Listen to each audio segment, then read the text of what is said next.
Thanks so much for being with us here on Atlanta News First Plus. I'm Joy Lim Nakran. I just want to share with you some of the top stories that we're following right now, starting with a shooting investigation underway after a shooting at a grocery store. This is in Atlanta. I just want to actually don't think we have the video of that scene, but right now the search is on for these two individuals or for the individual who shot two people outside of a grocery store on Sunday night. My colleague Asia Wilson has more. Atlanta police say a 33-year-old man has died from his injuries and that 16-year-old was brought to the hospital where she is recovering after enduring multiple gunshots. Now police are looking for a suspect in a dark-colored car. Atlanta police say around 9 last night, they responded to James Jackson Parkway Northwest and found a 33-year-old man who was shot. He was taken to the hospital in critical condition and died from his injuries.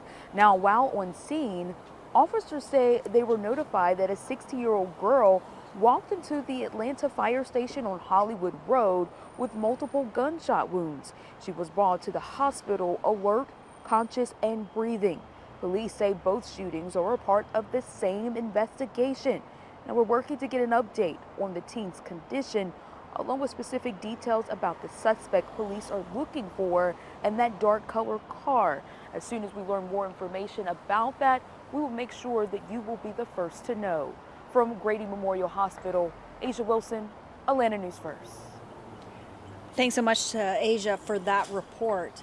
We're going to keep following the latest there. I also want to let you know about another shooting, this one deadly, really a disturbing situation in Fayetteville. So a young man has died and a girl has also been hurt after a shooting inside the entranceway of a Fayetteville Walmart. It actually happened on Friday night, according to the city police department. The suspected shooter, 19-year-old Adrian Jelks, is on the run. The Walmart employee is now wanted for murder and aggravated assault, police said. So another 19-year-old. I can see the difference of like the whole vibe was different inside of Walmart. They're usually more upbeat, but now today it was like kind of like different. Yeah, a very different vibe described by customers there. So another 19-year-old, I mentioned the 19-year-old suspected shooter, Adrian Jelks, who is on the run, a Walmart employee now wanted for murder and aggravated assault, according to police.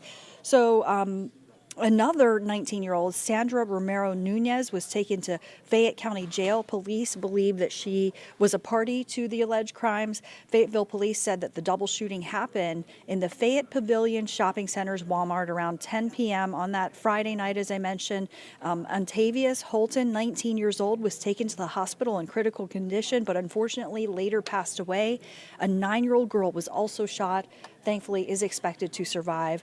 Police said units responded in just about a minute after the incident happened, but Jelks had already driven away, and officers later found the car abandoned. In a news conference, Fayetteville Police Chief Gray said the shooting was, quote, not a random act of violence, and that Jelks and Holton may have known each other. He added that the girl was, quote, an innocent bystander who just happened to be in Walmart.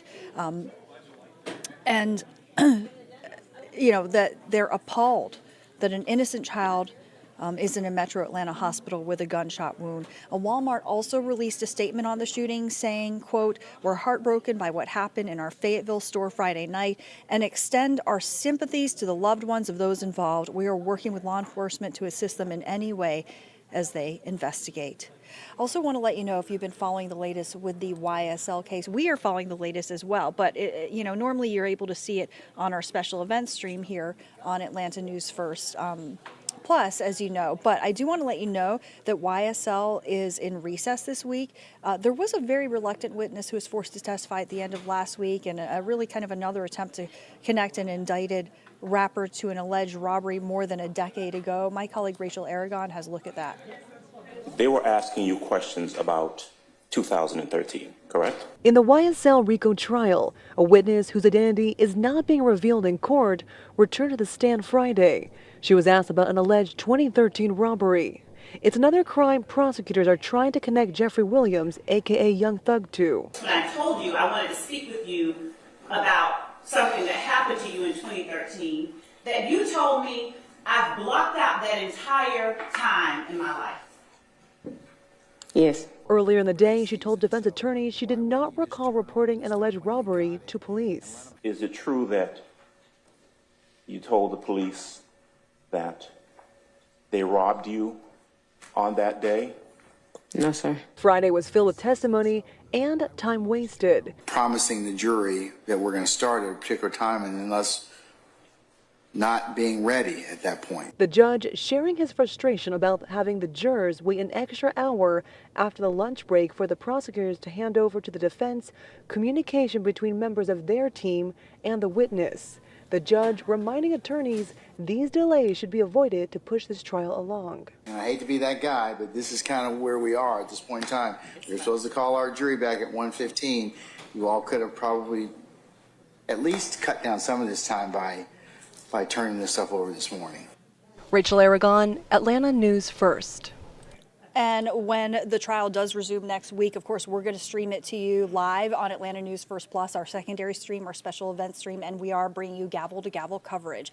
I want to now pop up a live look outside because, hey, it's kind of cloudy out there. First Alert meteorologist Rodney Harris telling us about, well, this is kind of a foreshadowing what it looks like today. That is absolutely correct, Joy. Good morning to you, everybody. Happy Monday. So cloudy, temperatures fairly mild this morning. We're at 67 degrees right now in Atlanta, but we will get up to 81 degrees this afternoon. So like a sprinkle or two will be possible up until about 3 o'clock north of I-20. I do think most of us will stay dry.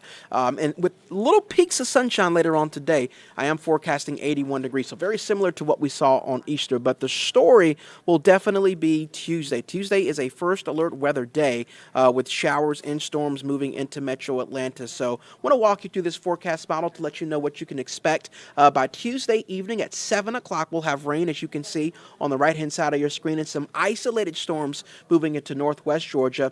That activity will eventually make it into metro Atlanta by about 11 o'clock on Tuesday night. I'll point out that we're always looking at our model data, and some of the latest data is starting to slow this down a little bit. So it's possible that this may be even later, but at least 7 o'clock this morning.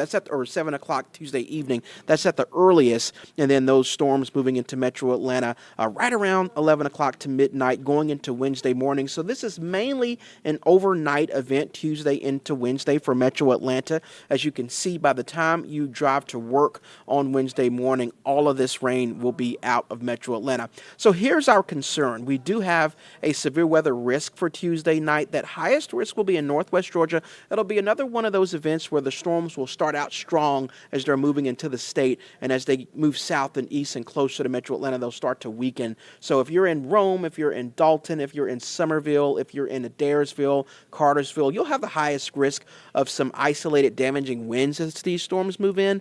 But once you get closer to metro Atlanta, that risk will lower. It's not impossible, so we could still see some isolated strong winds in Atlanta, but the risk for Atlanta will definitely be lower compared to far northwest Georgia. So that's our story for Tuesday night. Everybody will see rain for sure. You'll also see lightning and hear thunder, and I think that's important because since it's an overnight event, most of us are asleep, so it's not impossible that you are waking up at night, especially if you're a light sleeper. The risk of flooding will be low, primarily because it's an overnight event, so I'm not anticipating a lot of people being on the road, but again, that risk of an isolated damaging wind gusts will be possible, so watch out for that in far northwest Georgia. We'll continue to keep you up to date on these rain chances. Again, it is late Tuesday going into early Wednesday morning. I will say that after this system passes us by, the rest of your week, Wednesday through the weekend, will be dry but cooler. We're in the low 80s today and tomorrow, but the high will drop to 63 on Wednesday, and then the low is back down to 43 Thursday morning. So this morning we were in the 60s. Tomorrow morning we're in the 60s. By Thursday we're in the low 40s, the upper 30s by Friday morning. So don't put those coats and jackets away just yet because it will be cold as we end the week, but we'll keep you up to date on that first alert weather day for storms Tuesday night with more weather throughout the course of the day. In fact, First Alert Chief Meteorologist Jennifer Valdez will have an updated look at your forecast on Atlanta News First at noon. So we hope you guys have an amazing Monday. We'll keep you up to date, and until next time, we'll see you soon.